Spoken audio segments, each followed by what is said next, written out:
শুরুতেই দেখা যায় দীপের মা রান্নাঘরে কাজ করছে। পিসি এসে বলে, কোনো কিছু পোড়ার গন্ধ পাচ্ছিস? মা জানায় দুধ বসিয়ে রেখেছিল। পিসি রান্নাঘরে চলে যায়। এদিকে দীপ আর ঝাঁপি চুপিসারে ঘরে ঢোকার চেষ্টা করে। সুযোগ পেয়ে দীপ ঝাঁপিকে নিজের ঘরে নিয়ে গিয়ে বাথরুমে পাঠায় চেঞ্জ করার জন্য। ঝাঁপি বাথরুমে গিয়ে আয়নায় নিজের মুখ দেখে বিয়ের ঘটনাগুলো মনে পড়ে আবেগে ভেসে যায়। হঠাৎ ইঙ্কা বাড়িতে ঢুকে পড়ে। দীপের মা আর পিসি অবাক হয়ে যায়। পিসি মজা করে বলে, দেখেছিস, ভাইপোকে ছাড়া থাকতে পারল না। ইঙ্কা জানতে চায় দীপ ফিরেছে কিনা।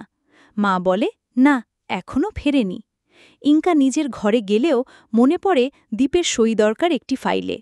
তাই সে দীপের ঘরে ঢোকে। দীপ দ্রুত ইঙ্কাকে বের করে দিতে চায়। বলে, তুমি যাও, আমি পরে সাইন করে রাখব। তুমি ফ্রেশ হয়ে নাও, আমিও হচ্ছি। ইঙ্কা বলে সে দীপের বাথরুমেই ফ্রেশ হবে। তখন দীপ হঠাৎ ঢুকে দরজা আটকে দেয়। ঝাঁপি ভেতরে ঘাবড়ে যায়। ভাবে, ইঙ্কা যদি দরজা খোলা দেখে, দীপদা তো ধরা পড়ে যাবে। শেষমেশ দীপ কোনো রকমে ইঙ্কাকে বাইরে পাঠায়। দীপ ঝাঁপিকে বলে, তুই এখানেই চেঞ্জ কর, আমি ইঙ্কাকে সামলাই।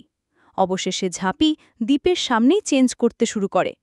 ঠিক তখনই ইঙ্কা আবার ব্যাগ নিতে ঘরে আসে।